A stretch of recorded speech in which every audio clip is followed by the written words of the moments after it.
ספרי לי, איך למדת כאן ואיך הגעת למלטון? אני למדתי, התחלתי ללמוד ברוסיה, כי ידעתי שאנחנו באים לישראל. כשבאתי לכאן, פניתי למשרד החינוך. משרד החינוך נתן לי קורס למורים עולים חדשים. למדתי שם 7 מקצועות, שזה עברית, הבנת הנקרא, מורשת, היסטוריה, תנ"ך וספרות. במשך חצי שנה עשיתי מבחנים וקיבלתי תעודה של מורה בישראל. נתנו לי הפניה לעבוד בבית הספר הרצל, שזה היה בית הספר יסודי, ובבית הספר יגאל אלון. ב-1993 עוד לא היו בתי ספר חטיבות ביניים, רק בית הספר יסודי ותיכון. אז אחרי שפתחו את חטיבת ביניים, אז המפקח שלי שלח אותי לעבוד במלטון. אז את עובדת כאן 20 שנה, כן? 20 שנה. למה? מה כל כך רגש אותך כאן? אני אוהבת לעבוד, אני עבדתי בשני בתי ספר, בשזר ובמלטון. אבל יותר אני אוהבת לעבוד במלטון, כי אוכלוסייה קצת אחרת, יש הרבה עולים חדשים, יש הרבה ילדים שאני מרגישה שאני יכולה לתת להם משהו. אז לכן אני מעדיפה לעבוד בבית הספר מלטון. מה היום אהוב עליה בבית הספר שלנו ולמה? אני אוהבת את היום שישי, כי ביום שישי אני כל יום עם הכיתה שלי, וביום שישי אנחנו גם יכולים שעה אחרונה לעשות או משחק או תחרות או סתם לדבר. האם בהתבסס על הניסיון העשיר שלך בהוראה, האם את יכולה להשוות את הסטודנטים העולים החדשים של היום עם הסטודנטים העולים החדשים של תחילת שנות 2000? האם שנות יחס שלהם ללימודי עברית, למורים בבית הספר, לבחירה מגמות? אז יש הבדל בין התלמידים עולים שעלו בשנות 2000 ותלמידים שהגיעו עכשיו. התלמידים שהגיעו בשנות 2000 הם הגיעו לארץ מרצונם, הם רצו להיות כאן. התלמידים שמגיעים היום, רובם לא רוצים להיות כאן, פשוט אין להם ברירה. הם עזבו את הארץ בגלל המלחמה באוקראינה, ברוסיה הם באו בגלל המצב הפוליטי בארץ. אז ילדים בשנות 2000 היה להם יותר רצון ללמוד, ילדים בשנות 2022-2023 יש להם פחות רצון ללמוד, כי הראש שלהם אולי באוקראינה, אולי ברוסיה, הם לא רואים את עצמם כאן בארץ. מה הכי קשה לך כמורה באולפן? איך מתגברת על הקשיים האלה? קשה זה מה שאמרתי, שלפעמים אני מרגישה שילדים לא איתי, שכואב להם, שהם חושבים על אוקראינה, הם חושבים על המצב, הם חושבים על הקרובים, על החברים שהם השאירו. אז קשה לי, איך להגיד את זה, לעניין אותם, וקשה לי לעשות משהו שהם יהיו איתי בשיעור. זה הקושי שלי.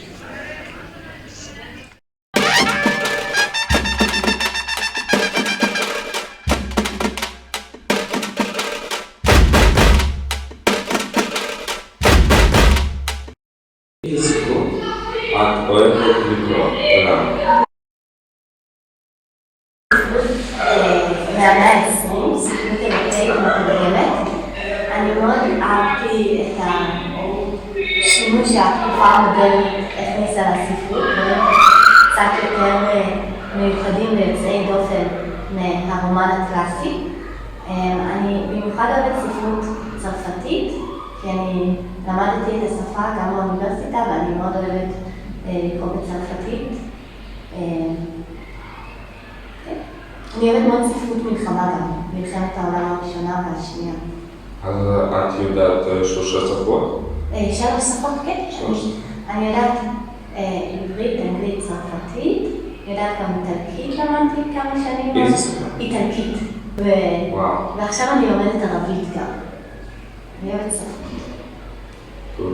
ואת אוהבת לקרוא בשפה שזה היה כתוב, כן? נכון, זה נורא כיף לדעת לקרוא בשפה המקורית של הטקסט, ובגלל זה כשאני מלמדת למשל בכיתה שלכם, אני לא יכולה לקרוא צ'כוב במקור, אבל אתם יכולים לקרוא צ'כוב, אז אני מקנה בכם, זה כיף. האם את צופה בסרטים או סרטים מצוירים המבוססים על הספרות? שאלה מעניינת. לפעמים אם יוצא סרט שמבוסס על ספר שאהבתי, אני אלך לראות אותו, אבל בדרך כלל העדפה שלי בסרטים, אני הכי אוהבת קולנוע דוקומנטרי, סרטים דוקומנטריים תיעודיים, זו הבחירה הראשונה שלי בסרטים, אז אין לי אובססיה לראות סרטים או סרטים מצוירים שמבוססים על ספרים, רק אם יוצא. ואז מה את מרגישה כלפי? בדרך כלל יש אכזבה קטנה כשרואים סרט שמבוסס על ספר שכבר קראתי. כי בספר, כשקוראים בטקסט, אז הכל פתוח ואת יכולה להרגיש ולדמיין ולהיות בתוך הראש של הדמויות. ואז בסרט זה פתאום קצת יותר סגור, וגם הדמיון, ה-imagination, פחות פעיל. אומרים לי איך זה נראה, איפה זה קורה. אז תמיד סרטים מרגישים לי יותר סגורים מלקרוא, שקריאה זו פעילות יותר פתוחה. קראת את שרלוק הולמס? שרלוק הולמס? האמת שלא קראתי את זה. אני אוהבת ספרות בלשית, ספרי בלש, אבל שרלוק הולמס לא קראתי בצורה מסודרת. אני יותר מובילה את המפתח מגרה, הגרסה הצרפתית של הבלש. קראת את הארי פוטר? כן, אני יודעת. ואיך את מרגישה? מה את חושבת? הארי פוטר אני לא יודעת, אני חושבת שהיא הצליחה לברוא יקום, יוניברס שלם, שבאמת יש סיבה שכל כך הרבה אנשים ממשיכים לקרוא ולאהוב את זה. כשהארי פוטר הייתי בכיתה א', הייתי חושבת שזה הגיע בעברית, ואני זוכרת איך כל הזמן חיכינו שיצא עוד אחד ועוד אחד, וזה ממש היה חלק גדול מהילדות שלי, מאוד אהבתי, וגם בסרטים. איזה תכונת אופי אוהבת ומה לא אוהבת בדמות הראשית? בדמות ראשית? איזה תכונת אופי אוהבת? בהארי פוטר. בהארי פוטר. בהארי פוטר אני מאוד אוהבת את הטוב לב שלו, שבסוף יש לו כמו מצפן פנימי, קומפס, שמראה לו לאן צריך ללכת ומה הדבר הנכון לעשות. הוא כל פעם, בכל סיטואציה, הוא מתמודד איתה בצורה אחרת, אבל זה כי יש לו איזשהו בסיס שיודע להוביל אותו, בסיס חזק. ואני אוהבת את זה, ואני אוהבת את זה שהוא חובר טוב, שהוא בקשר טוב עם הדמויות שסביבו, ובמובן הזה הוא דמות חיובית. משהו שאני פחות אוהבת בהארי. שאלה כזה, אני מאוד אוהבת. הוא לפעמים קצת, אולי קצת שוויצר, מתנשא, ארוגנט, כאילו ארוגנט, עם האף למעלה. השגה שלו הוא איש ראשון וכולם. בדיוק, הוא יותר טוב מכולם, בדיוק. וזהו, זה קצת, לפעמים. איזה ספר את אוהבת וזוכרת? מהארי פוטר? את הראשון, הארי פוטר ואבן החכמים. כן, מאוד אני הכי זוכרת, גם כי נראה לי זה קשור בעיקר ברגש בשביל מה שזה היה בחיים שלי, שהספר הראשון שקראתי והכניסה לעולם של הארי פוטר וגם הסרט שהוא יצא, אני זוכרת את ההתרגשות, וזה גם הסרט שראיתי 10 פעמים.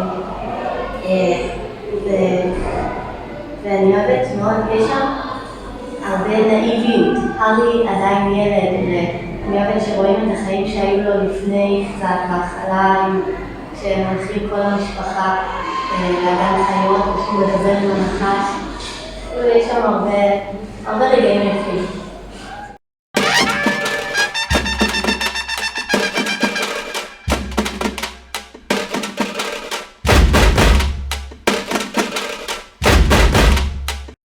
את נולדה בישראל, כן? אני נולדתי בישראל, כן. ולמדת כאן. ולמדתי בישראל. איפה את למדת? אני למדתי בהתחלה בבית ספר בן גוריון בבת ים. אני ילידת בת ים. בכיתה ה' עברנו דירה לרחוב ירושלים בבת ים, ואז עברתי ללמוד בבית ספר ירושלים בבת ים. אילו מקצועות אוהבת ללמוד בתקופת הלימודים? הכי הרבה אהבתי היסטוריה ומתמטיקה. אלה המקצועות שהכי אהבתי. אבל היו עוד מקצועות שאהבתי. ספרות מאוד אהבתי, גיאוגרפיה מאוד אהבתי, אבל היסטוריה ומתמטיקה הכי הרבה. אז למה בחרת להיות מורה? כל הזמן רציתי להיות מורה. מאז שהייתי ילדה בגן, רציתי להיות מורה. רציתי ללמד. רציתי שכולם יקשיבו לי. רציתי לראות שינוי אצל הילדים. לראות איך, רציתי להקשיב לילדים, רציתי להבין ילדים, רציתי לנסות לעזור לילדים. מאוד היה חשוב לי לקחת ילדים קטנים ולתת להם מה שהם צריכים. את מורה ורכזת. נכון. מה מעניין לך יותר, להיות מורה או רכזת? וואו, שאלה יפה, שאלה מאוד יפה. גם וגם. זה שני דברים שונים לגמרי. שונים לגמרי. כי להיות עם ילדים, כמו שאמרתי לך, זה לקחת ילדים קטנים, שאין להם עזרה אחרת חוץ מאשר אותי, ולעזור להם. מצד שני, להיות רכזת זה להיות אחראית על הרבה דברים. לא רק על הילדים, אלא על כל מה שקורה בשכבה. על הכל. אם מדובר בתוכניות חברתיות, ותוכניות לימודיות, וטיולים, ומסיבות, הכל אני אחראית. זאת אומרת שיש לי שליטה על הכל, ואני יכולה לעשות הכל כמו שאני רוצה. אם אני רוצה עכשיו מסיבה, אני עושה לכם מסיבה, נכון? יום חמישי יש לנו מסיבה, ואני רוצה די-ג'יי, אז יהיה די-ג'יי. ואם אני רוצה שיהיה לכם משחקים בחצר, בזמן המסיבה, אז יהיו משחקים בחצר. ואם אני רוצה שזה יתחיל בשעה 7, ואם אני רוצה שזה יסתיים בשעה 9:30, ואני רוצה שאנחנו נכתוב לכם ברכה, מה שאני רוצה יכול להתגשם. אני יכולה לחלום וגם להגשים. וזה אני יכולה כרכזת שכבה. האם יש משהו שמעצבן אותך בהתנהלות התלמידים? כן, מאוד. יש תלמידים, אין לי בעיה עם התנהגות, אוקיי? זה לא מטריד אותי. אני מבינה שילדים מתנהגים לא יפה כי יש להם בעיה. ילד שמתנהג לא יפה, יש לו בעיה, תמיד. או שיש לו בעיה בבית והוא מנסה להראות, לעשות בעיות כדי שיסתכלו עליו. או שיש לו קושי, לפעמים ילד קשה לו בלימודים, והוא עושה בעיות התנהגות כדי שיראו שיש לו קושי, ואז יעזרו לו. אין לי בעיה עם זה. אבל אני מאוד נפגעת מילדים שעוזרים להם, והם לא מוכירים תודה. זה מאוד מתסכל אותי. גם כשאני עושה את זה, ובעיקר כשהמורים בצוות שלי עושים את זה. כי אני רואה, כי אני נמצאת, כי אני רכזת, אני רואה כמה המורים עוזרים לילדים. הם כל הזמן עוזרים לילדים, ולפעמים הילדים שוכחים, הם פשוט שוכחים. שנה הבאה אתם עולים לתיכון, אוקיי? ואני מאוד הייתי רוצה שתלמידים יעברו, נכון? פה במסדרון, ויגידו שלום רוזה, מה שלומך? אפילו שרוזה היא כבר לא המורה שלהם, אבל רוזה עשתה כל כך הרבה, נכון? אז להגיד תודה, אפילו בשלום, במה שלומך. מה את הכי אוהבת בעברית? במקצוע העברית? כן, כמורה. כן, מורה לעברית. עכשיו. אני אוהבת את העובדה שאני יכולה, שוב, החופש. אני יכולה לבחור איזה טקסט שאני רוצה. אני יכולה היום לדבר עם הילדים על כלב נחייה. ראיתי ברחוב בן אדם עיוור, הוא לא רואה, ומשתמש בכלב נחייה. ואני רוצה לדבר עם הילדים על זה. אז מה אני עושה? אני מביאה טקסט על כלב נחייה. אני רוצה לדבר עם הילדים על הר האברסט. לספר להם על הר האברסט. שידעו, שיהיה להם עוד ידע. אז אני יכולה להביא טקסט על הר האברסט. חוץ מזה, שלשון זה הבסיס. אם תדע טוב לשון, אתה יכול ללמוד הכל. כי אם תדע לקרוא טקסט ולהבין אותו, אתה יכול לקרוא טקסט בהיסטוריה, אתה יכול לקרוא כתבה בעיתון, אתה יכול לעשות הכל, להבין הכל. ואם אתה מבין, אתה יכול לעשות מה שאתה רוצה. אז יש הרבה חופש. אני אוהבת חופש, חופש פעולה. ולעשות מה שאני רוצה, ואני יכולה לעשות מה שאני רוצה. האם לדעתך עברית היא שפה יפה, ולמה? עברית היא שפה מאוד מאוד יפה לדעתי, ואני מכירה עוד קצת שפות, כי יש לה היסטוריה מאוד ארוכה, והיא משתנה. אתה לא יודע כל כך הרבה, בגלל שאין לך הרבה ידע, אבל אני למדתי את הבלשנות. בלשנות זה לחקור את הלשון. אני יודעת למה אומרים, אתה יודע, השורש של המילה, למשל, לדוגמה, השורש של המילה לתת. השורש הוא נון, תף, נון. ובמילה לתת, נכון? אין נון. איפה הנון? אז אני אוהבת לחקור ולדעת. ולכן השפה העברית היא כל כך מיוחדת. היא מיוחדת כי היא משתנה, וזה כיף לחקור את זה. וחוץ מזה, שיש כאלה ששומרים אותה, ויש כאלה שמשנים אותה. למשל, אצל התימנים, אם תיכנס לבית כנסת, אתה תשמע משהו אחר לגמרי. הם קוראים אותו דבר כמו שאני קוראת, הם קוראים בהגייה שונה. למשל, קמץ זה נכון? הם קוראים או. וזה יפה לראות את זה. זה יפה לראות איך חלק שומרים על ההיסטוריה, איך חלק מפתחים אותה. זו שפה מאוד מעניינת, כי היא משתנה והיא מתחדשת והיא מעניינת.